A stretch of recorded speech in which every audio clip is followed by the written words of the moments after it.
Работы идут полным ходом и бесперебойно, о чем свидетельствует несмолкающая с начала недели техника. Да и выбора другого нет. Сроки поджимают. Главой Ингушетии даны четкие указания завершить ремонт подъездной дороги к детсаду Академия детства максимально короткие сроки. Подрядной организацией мы договорились о том, что до конца декабря, как и было озвучено, дано поручение главой республики, до конца декабря месяца мы обязательно постараемся закончить вот эти работы. Детский сад начал работать с ноября этого года. Его открытие местные ждали с нетерпением. Нацпроект «Демография» дал возможность их детям получать качественное дошкольное образование. Правда, не ожидали, что столкнутся с проблемой дорожной инфраструктуры в столице. Учреждение находится на окраине Магаса. Чтобы добраться до красивой, уютной, современной Академии детства, детишкам и их мамам приходилось все это время преодолевать путь 800 метров через лужи, пыль, грязь и ямы. Тяжелее всего было родителям малышей ясельной группы, которые с колясками по этому уклону поднимались к детскому саду.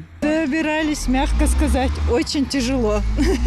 Когда слякоть, когда дождь, вся обувь была в грязи, и неудобно было даже заходить в садик каким-то образом и в траве, и в лужах, хотя бы старались эту грязь отрясти. Туда на машине как бы добираюсь, но в любом случае, при любом дожде, при любом раскладе и на машине сюда трудно было добираться, уже не говоря о том, что пешком, когда сюда идешь. Довозить работников и дошколят часто отказывались и таксисты. Участок здесь со сложным рельефом. Нет ни тротуаров, ни освещения. Несмотря на многочисленные обращения родителей и руководства сада, проблема нашла свое решение только после звонка одной из мам в ходе прямой линии с главой Ингушетии. По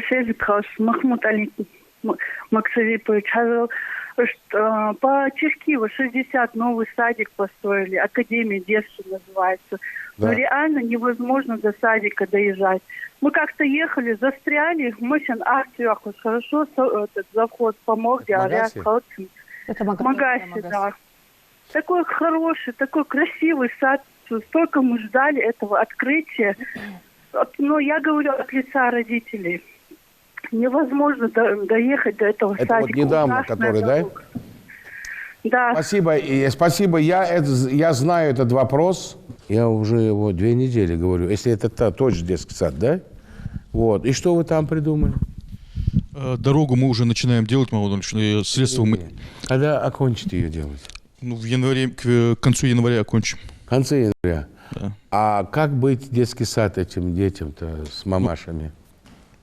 Ну, мы сейчас временную дорогу, гравийное покрытие сделаем обязательно в ближайшее время, чтобы хотя бы там одна машина Нет, мне не надо ближайшее, стараться будем.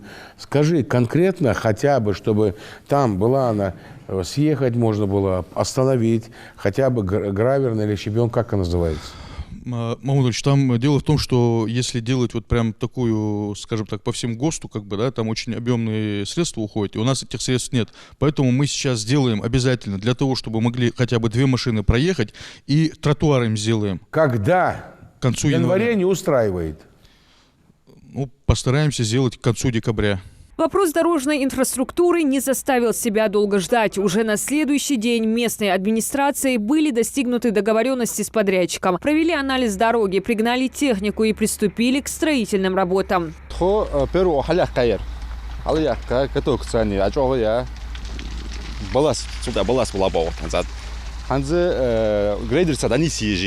Данисия полностью, Данисия отсюда тяхс каток цани, а то и езер, а шари езер. О, на асфальтированный тротуар больше метр больше. Тротуар было. Я до конца года егер. О, я больше чакпала, да, Андрей.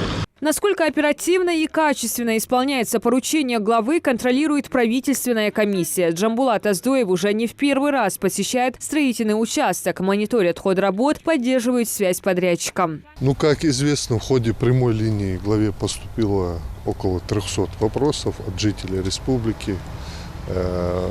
Есть вопросы, которые требуют немедленного реагирования, есть вопросы, которые надо решать в плановом порядке. Вот один из вопросов это касался дороги к садику, который построен в рамках национального проекта.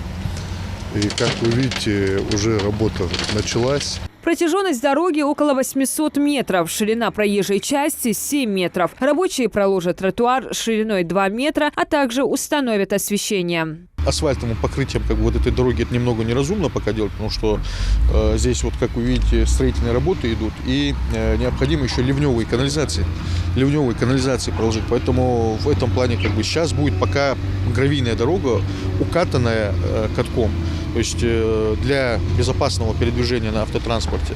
А потом в последующем, через некоторое время, мы обязательно ее уложим еще и асфальтом. Строительство гравийной дороги отныне позволит спокойно добираться и автомобилям, и пешеходам. Работники дошкольного учреждения, родители выражают благодарность главе республики за оперативное вмешательство в решение их больного вопроса. После реакции главы вот это все сдвинулось с мертвой точки. И я бы сказал, что в кратчайшие сроки вот это исполнение идет. Надеемся, сейчас будет нам легче. Спасибо всем, кто принял участие. Спасибо в первую очередь главе. И это не единственный вопрос, который решается по итогам прямой линии главы Ингушетии. Только за неполные 2 недели рассмотрены более сотни обращений к Махмуду Али Калиматову. Всего их более 300. И ни одно не останется без внимания, обещал руководитель субъекта. Диана Дударова, Сулейман Костоев, Новости 24.